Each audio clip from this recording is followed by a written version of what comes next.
so much for coming, and I know people will be trickling in here as they make it through the snow. Let's bow our heads for prayer as we begin. Father in heaven, I want to thank you for the privilege of serving you and of hosting this Amen Northwest Conference this year. I want to invite your Holy Spirit to be here to guide and direct our speakers and each of our minds as we listen to the presentations. May you enable us to serve you and our communities better through what we learn this weekend and through our fellowship together. And I thank you in Jesus' name. Amen. So our first speaker is Dr. Daniel Binus. Dr. Binus serves as the clinical director of Beautiful Minds Medical, and he provides outpatient psychiatry and oversees the intensive outpatient program. He's also on the medical staff at Sutter Auburn Faith Hospital and a clinical instructor for Loma Linda University. And, you know, there's lots of other things here, but I don't want to take away from his time to talk, so we'll just fill in more gaps as he presents, because this is the first of 3 presentations from Dr. Binus. Welcome. Thank you for coming.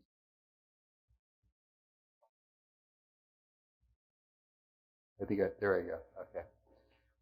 Well, thank you for having me. It's a joy and privilege to be here with all of you. And wow, who would have thought, just a little over a week from spring, and we have this. Is this usual for Spokane this year? It happens. Yeah, we've had some unusual weather where I'm from. My wife and I and our family have lived in Auburn, California for the last 12 years, and that's just pretty close to Weimar Institute, about 10 minutes away from Weimar.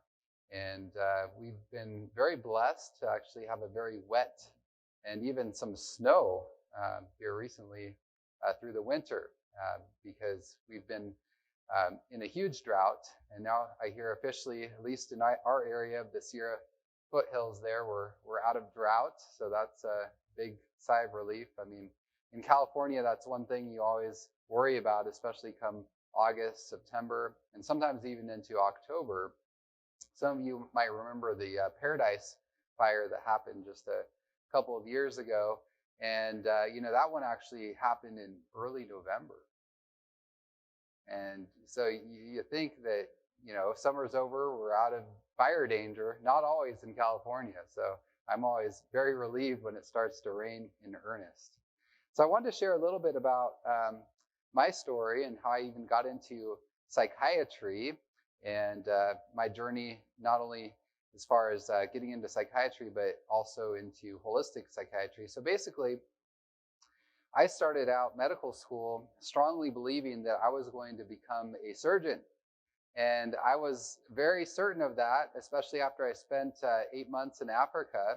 And actually, I see Seth here, and I spent some time, not on that particular trip, but on subsequent trips when we were in Africa, interacting with Seth and his wonderful family. And Seth, is that your daughter now?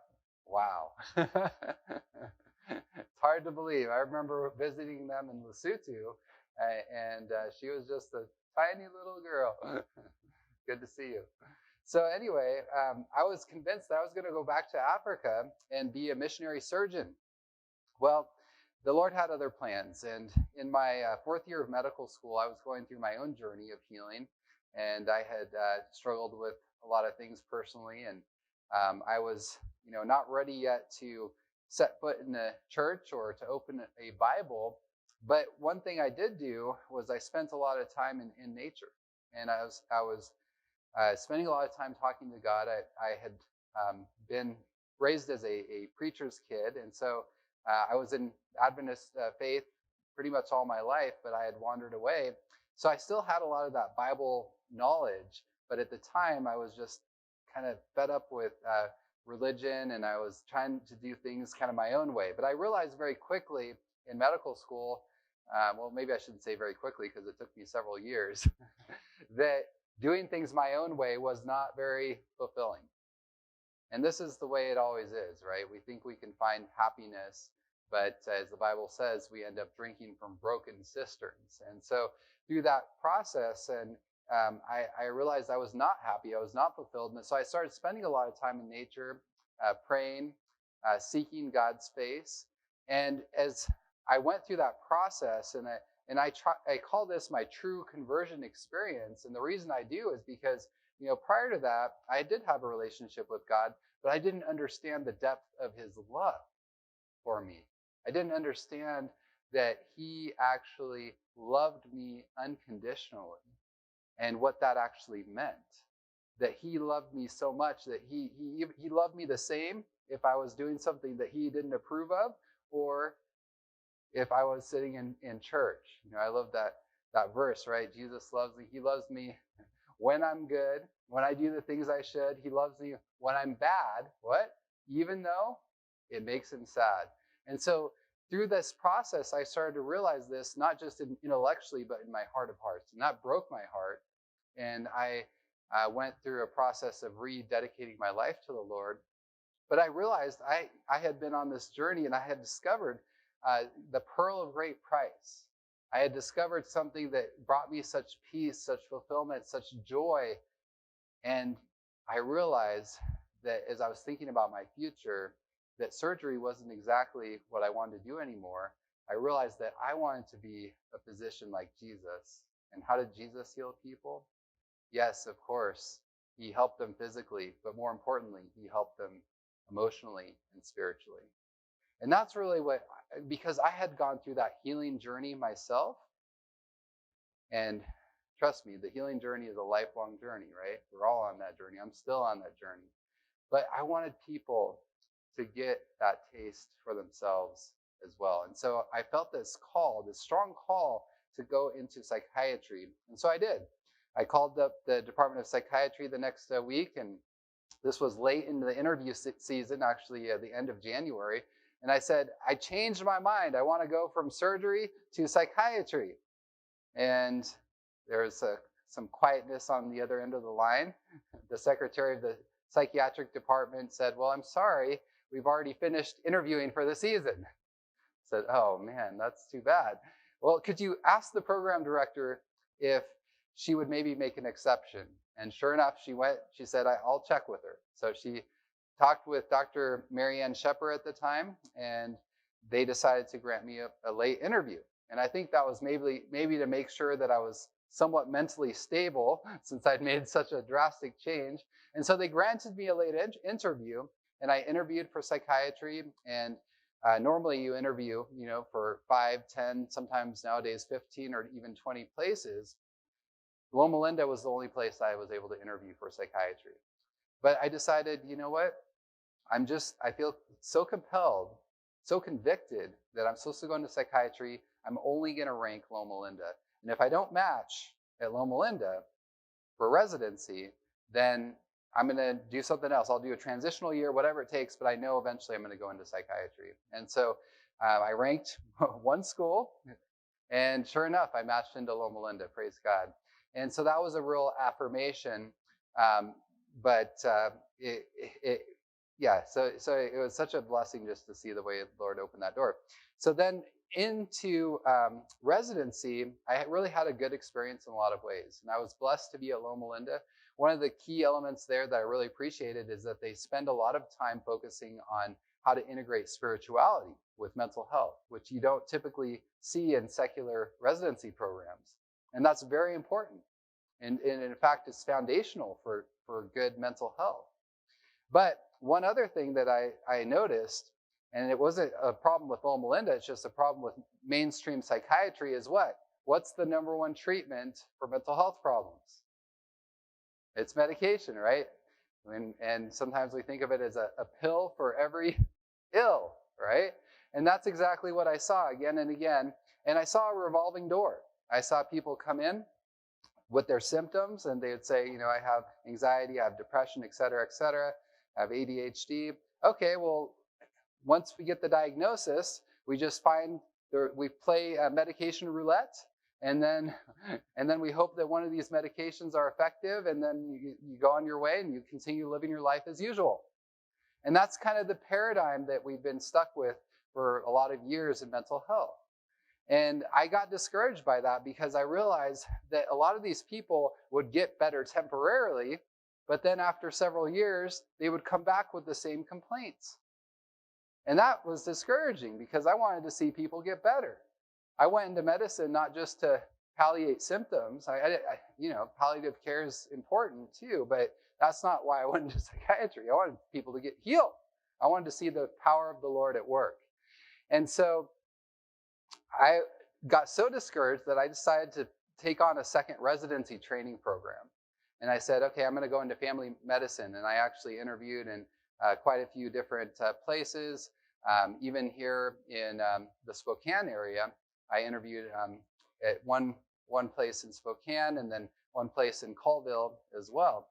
And but then the Lord opened up one other door.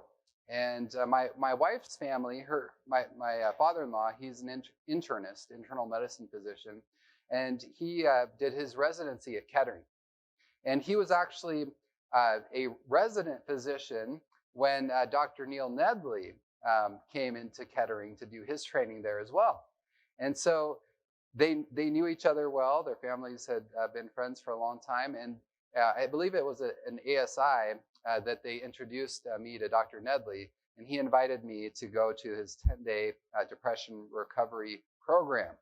And so this is where by my first, what I'll say, real introduction to holistic mental health treatment. And I was super excited when I saw the impact that simple, natural means can have in addressing mental illness. And not just mild depression, not just even moderate, but often severe cases can turn around dramatically in a short period of time. And I said, you know what? We need to do this, not just here in Oklahoma at a residential place. At the time it was at Oklahoma. Now it's in Weimar. We need to do this as many places as possible, and not just for residential care, but we need to do similar approaches for outpatients, right? We need to allow other people to have access to this life-saving, not just information, but a life-saving experience that will transform their lives. And so this is where my wife and I decided we're not going to be able to do this working for any institution. We need to actually start our own practice. And so this is where Beautiful Minds Health, or Beautiful Minds Medical, was born. And so our goal at Beautiful Minds Health is to really address root cause issues, not just the symptoms. And yes, we do talk about symptoms, but we try to think about the symptoms as clues to help us get deeper to the root issues. And so we address the emotional, the physical, occupational, social, spiritual, intellectual, and environmental and financial. And then in the process, we also developed Beautiful Minds Binus. And so you see our 3 children. There's my wife, Melissa, and then we have 3 children. Eliana, she's the oldest. She's 9 years old. Emmanuel is 6. And Elisa, who does not have hair actually growing out of her face, she just pretends like she's shy sometimes. She is 2. She'll be 3 this next week. But I did get another, she's shy until she actually starts doing some health evangelism. So here you see Elisa with her carrots, right? so when you give her a job to do, and when she's promoting good health principles, then she loses her shyness. All right, so let's get into the topic. So mental health in the United States, where are we today? Well, I wanted to give you just a brief snapshot of 2017 and then again 2020 with the same sort of graph, just to give you an idea. So past year prevalence of any mental illness among US adults, so 18.9%. And we see that the prevalence is higher in females than in males. And there's various reasons for that we're not going to get into right now. But what's interesting is when you look at the data just 3 years later, that number actually already jumped just in a couple of years. And this was even, before, well, I guess it was when COVID was starting, 21%. It jumped to 21% overall from 18.9%. So you can see over 1 in 5 individuals in the United States with mental health issues. And this isn't just in America, but globally, we see that depression was ranked in 2015 by the World Health Organization as the single largest contributor to global disability. It's hard to believe, isn't it? I was shocked when I saw that statistic. The #1 contributor to global disability is actually depression. Anxiety disorders ranked 6. So here we have in the top 6, 2 major mental health disorders. Depression is also the major contributor to suicide deaths, nearly 800,000 per year, and that is climbing. Mental health problems combined make up approximately 15% of total global disability. And here we see globally prevalence of common mental disorders. So the African region actually has the highest level of depressive disorders, but guess who has the #1 anxiety? The region of the Americas. And actually we're pretty close. We're second when it comes to depression. So sometimes we think that some of these developing countries have worse mental health. That's not always the case. And in fact, sometimes you go to certain areas, and even though people don't have a lot of the amenities and a lot of the things that make our life easier, but sometimes the simplicity of their lives, it actually almost seems like they're happier. I don't know if now again, here we do see in the African region that depression is highest. So you can't always judge a book by its cover, and I did realize that, And I don't know if some of the rest of you that have traveled to like Africa, and maybe Seth, I don't know if you would agree with this, but some of the African people that I taught to, for example, very good at putting on a very happy face and very much smiling, but often that is masking a lot of sadness there. So there's a lot of issues worldwide. What about mental health trends? Is the number of people with common mental disorders increasing? And the answer is yes, it is going up. And again, this was even statistics before COVID. The total estimated number of people living with depression increased by 18% between 2005 and 2015. The total estimated number of people living with an anxiety disorder increased by 14.9% during that same time period. And then we can see here the percent of the population with a major depressive episode in the past year by age. And so it's interesting, what do you notice there? What area of the population is especially increasing? What's that? The young people, right? Yeah. So the teenagers, and then basically up to 25. And then, yes, it still is increasing in the older populations, but you see a dramatic rise, especially with the young people. And that does not bode very well for our future, does it? It's actually a very sad thing. And we're seeing that in our intensive outpatient program. We were just looking at the statistics a couple weeks ago, where before several years ago, most of our the predominant people were actually more in the 40s and late 30s, 40s, and 50s. Now that's shifted, and most of the individuals going through our intensive program are actually 18 to 30. And so it really reflects this trend that we see from the data. And what about mortality trends? So when things go up here, that's not a good thing. Deaths per 100,000. So it's interesting because you can actually see that in the United States, and again, this was even before COVID, so US whites, that's the top, it's the red line there. That is actually going up, while in other developing countries, it's actually going down. Why is that?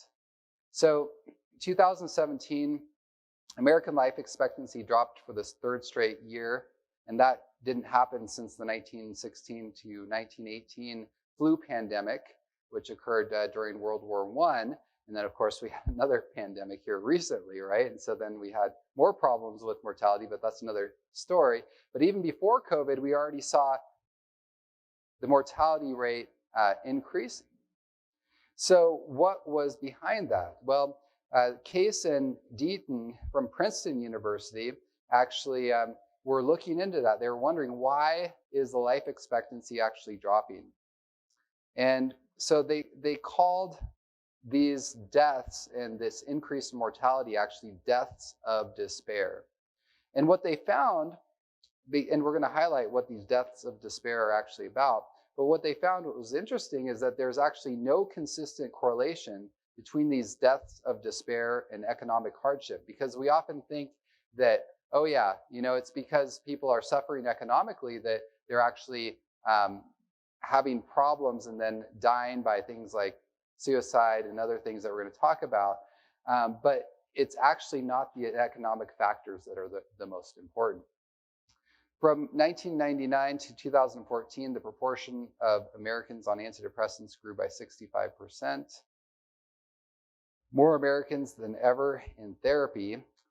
People diagnosed with a mental illness in America were over 25% more likely to receive treatment in 2016 than in 2003. Suicide rate and other deaths of despair still growing. So there's three primary contributors. What are these? It is, yes, suicide. And then secondly is drug overdose. And then third is alcoholism. And alcoholism, how is that killing people? Well, liver failure is actually what's killing people and increasing the amount of mortality. And so, yes, America is facing a suicide crisis. A new survey on mortality and life expectancy in the United States, released by the CDC, found that 47,000 Americans took their own lives in 2017, 2,000 more than recorded in 2016. The national suicide rate has increased 33% between 1999 and 2017, according to the CDC's National Vital Statistics System data. What's worse, a broader Associated Press analysis of government records indicates that American suicides are now at their highest point in 50 years. It's now the second leading cause of death for Americans under the age of 35. It's accidents, that's right. And when you think about accidents, what's included there? Yeah, so accidental overdose, for example. So a lot of it can be related to alcohol, like alcohol-related fatalities, for example, but also even overdose deaths from things like fentanyl and that sort of thing. So when you think about it, the number one and the number two causes of death under 35 are actually related to what? To mental health problems. Does that make sense? It's pretty sad. So again, here you just see total suicides in the United States rising. And here is a graph showing drug overdose death rates in the United States. And you see they break it down to any opioids, opioid pain relievers, heroin, and then cocaine. So cocaine has not gone up very much, but the opioids have gone up dramatically. And let's see, here we see this was 1999 through 2020. You can see total deaths, alcohol-related deaths, drug deaths, and then suicide deaths. Okay. And what's interesting here, actually in this last year, we've had over 100,000 drug overdose deaths, and almost all of those are related to opioids. And especially, does anyone know what the number one opioid killer is? Yeah, illicit fentanyl. And why is fentanyl so dangerous? It's potent, yes, and why else? The accessibility, and what was that? That's a big part of the illicit part, right? So with the illicit fentanyl, you don't always know how strong, how potent it's going to be. And so the amount that you took this time might be significantly stronger than last time, even though it looks like the same amount. The other issue with opioids is that some people will quit for a time, and then their tolerance will actually go down. So they used to take this much, and then they quit for a while, their tolerance goes down, and then they relapse, and they say, oh yeah, this is how much I usually take, and then they take the same amount that they used to, and it kills them, right? And it's such a sad thing to talk with a family who's gone through the loss of a young person to opioids. Yes?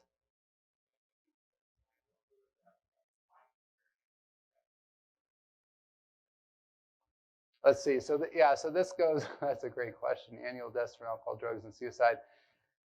I haven't looked specifically if that, because it does include 2020. And we're going to talk just here in a minute about how the mental illness rates did skyrocket during COVID. So it could be related and alcohol use and everything, but I'm not 100%. But it would make sense to me. Yeah, because it is quite a big leap there that last year, isn't it? Right. Yep. And the only thing that didn't increase that lot was the suicide deaths. That actually did go down a little bit between 2019 and 2020. But you wonder, like with the drug overdose deaths, like you don't always know whether those are suicide or not, right? And what about young people? Well, there's been quite a few different studies done on this. Dr. Jean Twenge is one of the main generational researchers, and she's found large generational increases in mental health problems among American college students between 1938 and 2007, and high school students between 1951 and 2002. And so what she generally found in looking at this is that it's about 5 times as many now score above common cutoffs for mental health problems. So again, we see this huge surge where before, around World War II, people in high school and college, they had some problems, but not to nearly the degree that our young people do. It's like they're carrying the weight of the world. And I think a lot of that has to do with when they're looking at the future. What are they looking at? There's a lot of hopelessness that can creep in very quickly, right? Because you're saying, where's this world going? Back, around World War II, shortly after World War II, there was actually a lot more optimism about where the country was headed, where the world was headed, etc. And here we see an interesting graphic. Average share of adults reporting, now this is just a survey, but is an interesting survey, reporting symptoms of anxiety disorder and or depressive disorder. And they looked at January through June 2019 versus January 2021 at the height of the COVID pandemic. And look at that, it jumped from 11% in 2019 to, what is that? 41.1%. So basically a 4-time increase in this survey. And it's been a very difficult thing for a lot of people from a mental health perspective. Actually, the pandemic has been the most traumatic event that half of all Americans have lived through. The most traumatic event of their lives. It's very interesting when you stop and think about that. And maybe it was the most traumatic event in some of our lives when we really stop and think about all the nuances, and we've just tried to kind of been in survival mode. But then when you pause and you really think about what just happened, and it starts to sink in, you're like, wow, and most of us are just like, okay, now we're just getting on with our lives. But I want to encourage you, if you're one of those people, when you stop and you realize, like, yeah, that really did affect me, that's normal. And it doesn't mean that we need to stay stuck there, but I think it's important to recognize that this was a traumatic experience for a lot of us. And it's okay to admit that to ourselves, to admit that to God, to even admit that to one another, and to realize, yes, we can work through it. We don't need to stay stuck in it, but sometimes it's actually important to address these things rather than just push them under the rug. So more anxiety, panic attacks, depression, and close to a third regularly grapple with stress and anxiety. And then the Surgeon General, Vivek Murthy, he is recognizing that this is a huge problem. And younger generations like Generation Z and millennials are feeling the most traumatized by the pandemic. And he says it would be a tragedy if we beat back one public health crisis only to allow what? Another to grow in its place. So grief is also something that a lot of us need to deal with. Nearly 600,000 in the United States lost to COVID-19. More than 5 million Americans are in mourning, including more than 43,000 children who have lost a parent. And isolation, a total of 59% of Americans are feeling isolated since the start of the pandemic, despite the fact that 75% are living with someone and a third are more depressed. Isn't that interesting that even though 75% are living with somebody, but 59% are feeling isolated? Doesn't quite add up, does it? That shows you that living with somebody doesn't mean that you're always going to feel connected. You can live with someone but still feel isolated and alone. And addiction. Nearly 1 in 4 adults reported drinking more alcohol to cope with their stress during the coronavirus pandemic. The CDC estimated 1,306 drug overdose deaths, that's what I was mentioning earlier, during 12-month period ending in April 2021. I'm wondering if that was 20. Anyway, because I know another, that might have been 22 actually. That might be a typo. But I know it hit 100,000 last year, and then I think it hit 100,000 again this year as well. Lifestyle choices. The majority of adults reported experiencing undesired weight changes since the start of the pandemic, with 42% stating that they gained more weight than they intended. That means that the other 58% actually lost weight from stress and all of this. But of the group that gained weight, adults reported gaining what? An average of 29 pounds. So you've heard of the COVID-19. Here you have the COVID-29. So 2 in 3 Americans said they are sleeping more or less than they wanted to since the pandemic started. And arguing with your partner over COVID. You're not alone with the pandemic straining many relationships. UK-based consultant, clinical psychologist Alex Desatnik told CNBC that fractures, difficulties, conflicts, high-level conflicts, and relational stress in couples is phenomenally high. So I hope I'm not depressing you too much with all of this information, but I'm really wanting to highlight we are in a very bad state of things when it comes to mental health. I mean, it's phenomenal when you stop and think about where we've come the last 20, well, actually, like I mentioned earlier, really since World War II, we've increasingly had more and more mental health problems, and there's reasons for that we're not going to get into today. But what we see is it almost seems like those trends are accelerating. They're not getting better. And yet we have more science now. We've done more scientific studies, and we have more remedies and even more access to mental health treatment, but things are not getting any better. So what is being done? Well, when we look at data from SAMHSA, what we see is that mental health services received in the past year among US adults with any mental illness, so close to 50% of people receive mental health care, and women are more likely to seek care than men. We see that. And then the 50 plus age group is actually the most likely to receive mental health care. And then what race do we see there is number one? So whites. And the least likely is actually the Asians. And there's different reasons for that, but I think a big part of that is stigma in the Asian culture is very high for mental health problems. And here we see that what kind of treatment are people actually receiving. So any mental health treatment, so 20%, and then that would be the total. And then if of those, how many took medication? So 16.5% took medication, and then 10% of the population has actually received counseling. Okay, so the number one treatment is what?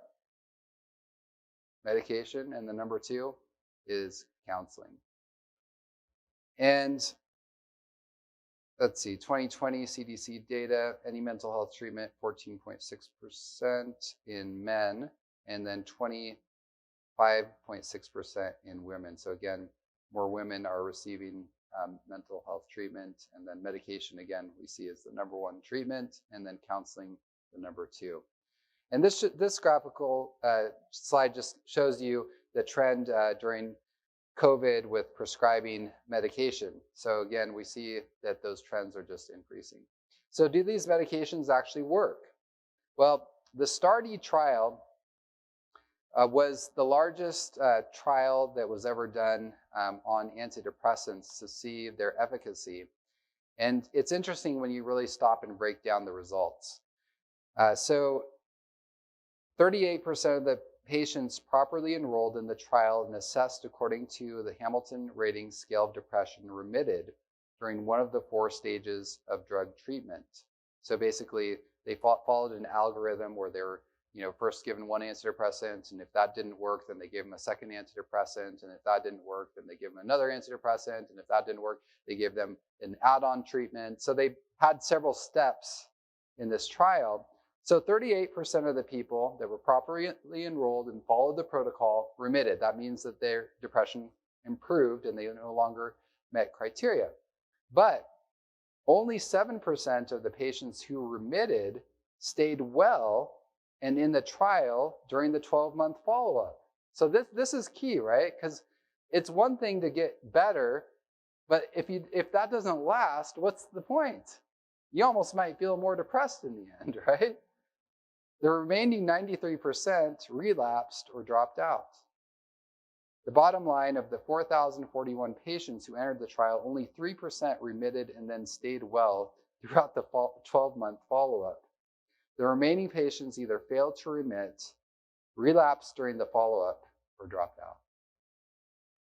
And then this is an interesting study that was done in the Netherlands where they actually looked at depression over the course of 10 years, and they had their first episode treated with drug or their first episode treated without drug, and 76% of those that had their,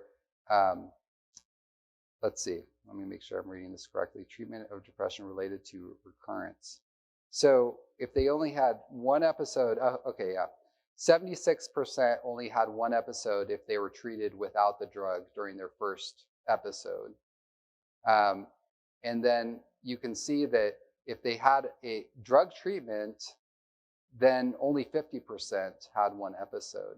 And so the basic bottom line here is, what we see, at least in this study, is that when people were treated with an antidepressant the first time they got depression, they were actually more likely to have subsequent episodes. Which makes us kind of take a step back and say, well, are we really doing a disfavor actually when we're treating patients with depression first line with medication?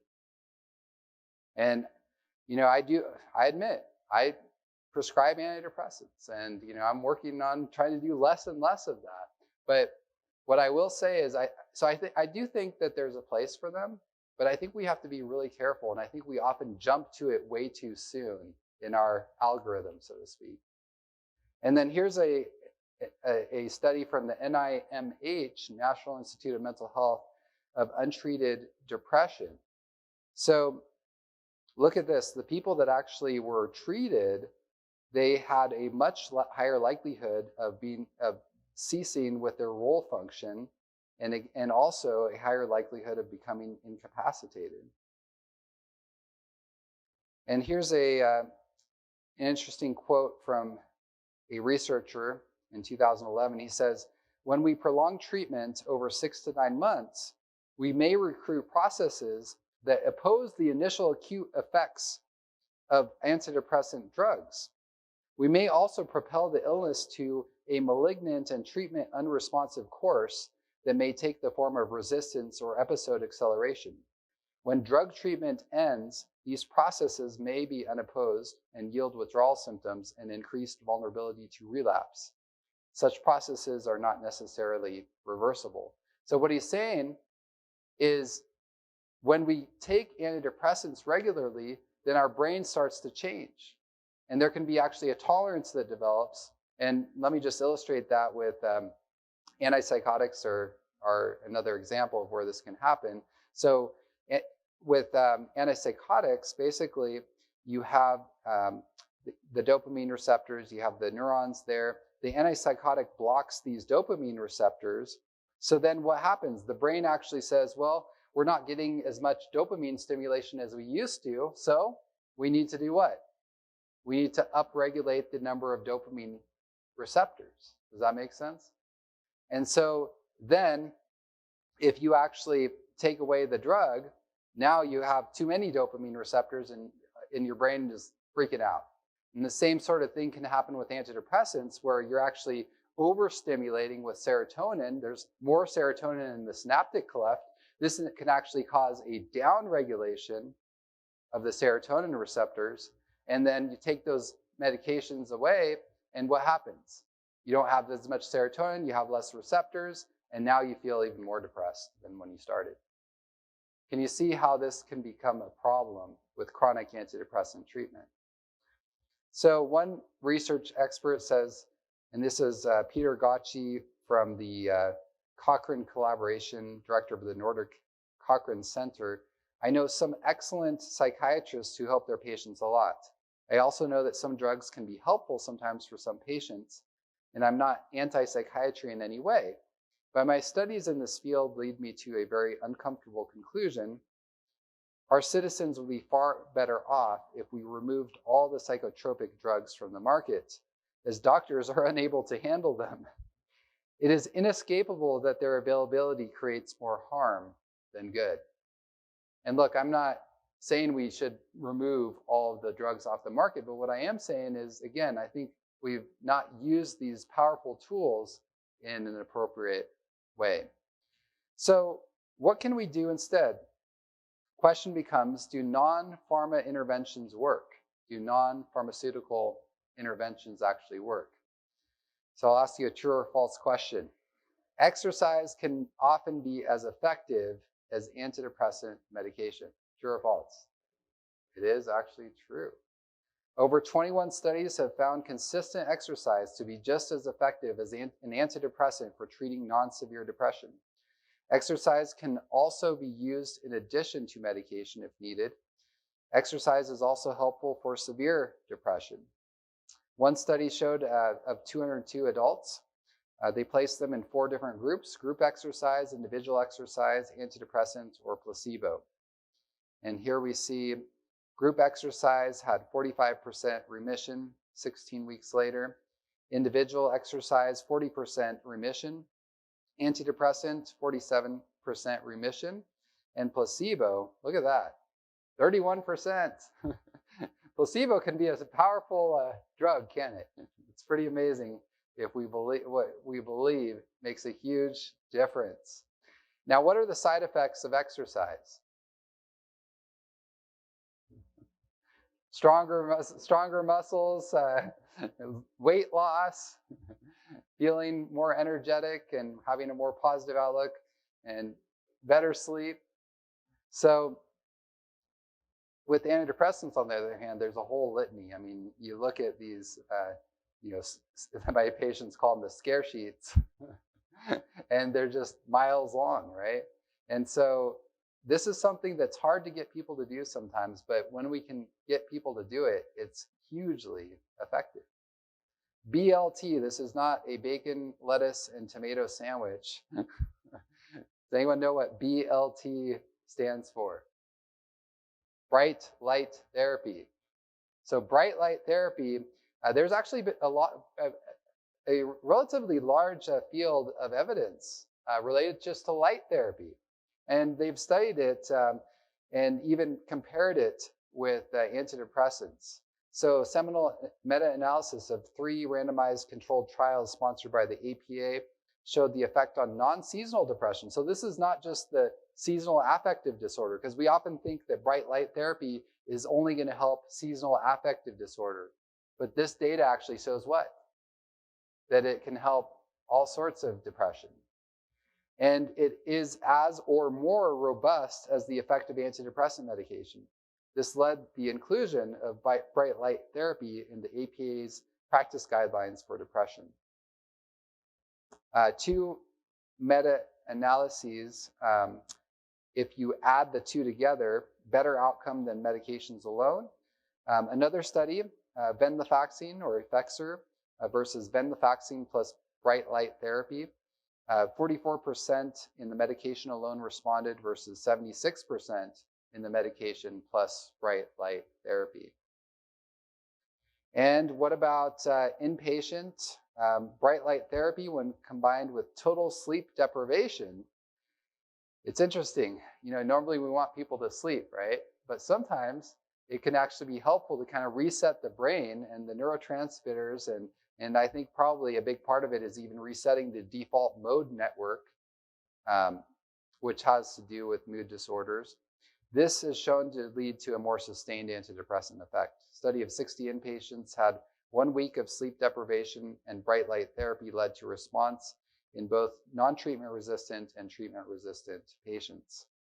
Response was maintained at 9 months post-treatment in 57% and 17% respectively.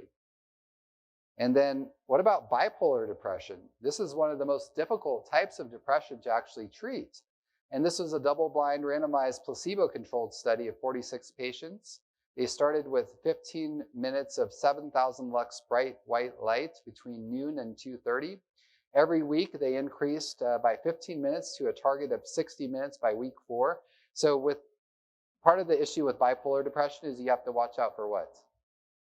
Mania, right? So you don't want to trigger mania. And so you got to, it's recommended to start a little lower. Typically with my patients that have unipolar depression, I'll start them off the bat with 30 minutes, okay? But with my bipolar patients, I tell them, you know, start with 15 minutes and then we'll go from there. 68% remission with bright light therapy versus placebo, red light, 22%. What are some other holistic interventions? Well, actually, one of the best things that we can do, we talked about psychotherapy being what? The number 2 treatment for mental illness.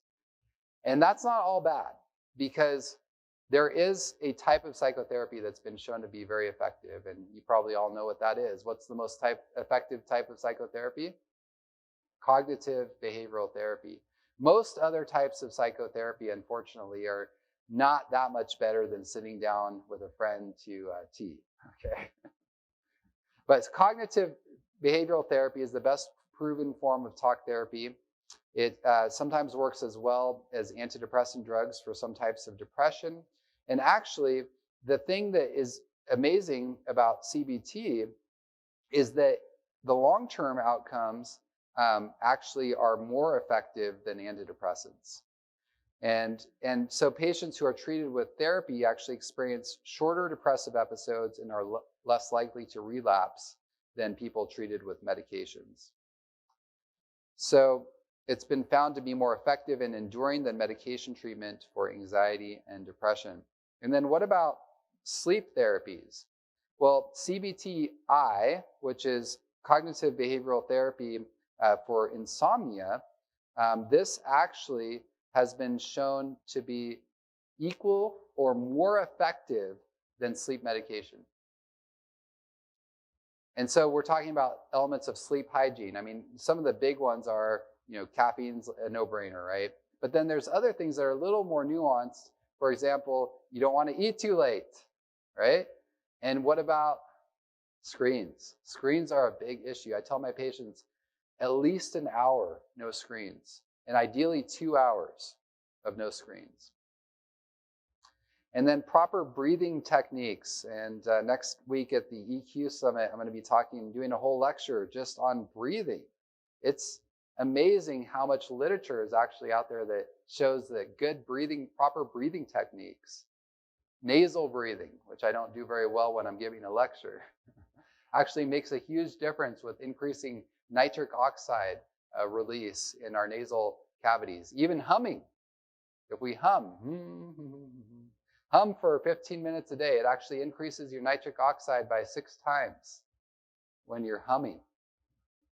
So there's really, it's just amazing the things that God has given us, the depth of these things is so beautiful. And when we're just like scratching the surface, understanding some of these things. I have a whole lecture just on light therapy. It's phenomenal. And it's not just the bright light, but it's also the infrared light that's healing and tremendous. So anyway, I only have a couple minutes left, so I can't get into all that. So it's super exciting. So improving diet has been shown to be tremendously helpful for mood and anxiety disorders. There's actually only one really good interventional study that was prospective, done by Beeshold, and this was in the Journal of Nutrition in 2012. And basically, they showed how restriction of meat, fish, and poultry in omnivores improves mood. So this was a randomized, prospective, controlled trial. And it showed clearly that doing this intervention of changing someone's diet can improve mood dramatically. And then, of course, connection, and I'm going to talk a little more about this, especially on Sunday, is one of the most powerful mediators of both physical and mental health. And then I just wanted to finish on a few supplements and then show you a little bit of data from our clinic on, where we have holistic interventions. So some of the most important supplements for depression are going to be SAMe, saffron, St. John's wort, rhodiola rosea. This is a combo, rhodiola, 5-HTP, and L-tyrosine. Chronic pain and depression often responds well to turmeric and D-L-phenylalanine, and you can throw in SAMe if you need. And then acetyl L-carnitine can be adjunctive for depression-related cognitive deficits. And then some of the most important supplements for anxiety are going to be inositol, L-theanine, magnesium, ashwagandha, lavender. For the lavender, lavella is very good. This is a research type of lavender that's been found to be very helpful. Its Calm Aid, you can find it on Amazon, is actually the same exact amount of lavender, and it's much cheaper than lavella, just FYI, okay? Fatigue and anxiety, rhodiola, and memory and anxiety, maybe bacopa, and then DHHB, which is a derivative of magnolia bark. And some for ADHD, L-tyrosine, L-theanine, and alpha-GPC. And then you can add rhodiola as well and acetyl L-carnitine. So I've actually found supplements to often be very effective and sometimes as effective as medications for helping to jumpstart people. And it's fun because supplements tend to, of course, they're not regulated by the FDA, so you have to be a little careful sometimes with dosing and all that. But there's a lot less likelihood of side effects, and they often can be really effective. So here we have a Choose Life acronym that we've come up with at Beautiful Minds Health. And when we combine all these aspects together, that's the beautiful thing, right? Because I've been showing you data, just one thing at a time, like bright light therapy, exercise, nutrition, etc., CBT. What happens when you combine all those things together? They're synergistic, and it's really powerful to see people's lives turned around. So in our intensive outpatient program, we do that, and we see really good results. More than 90% of depressed patients have a positive treatment response. 92% of patients who begin with high levels of anxiety leave with low to normal levels.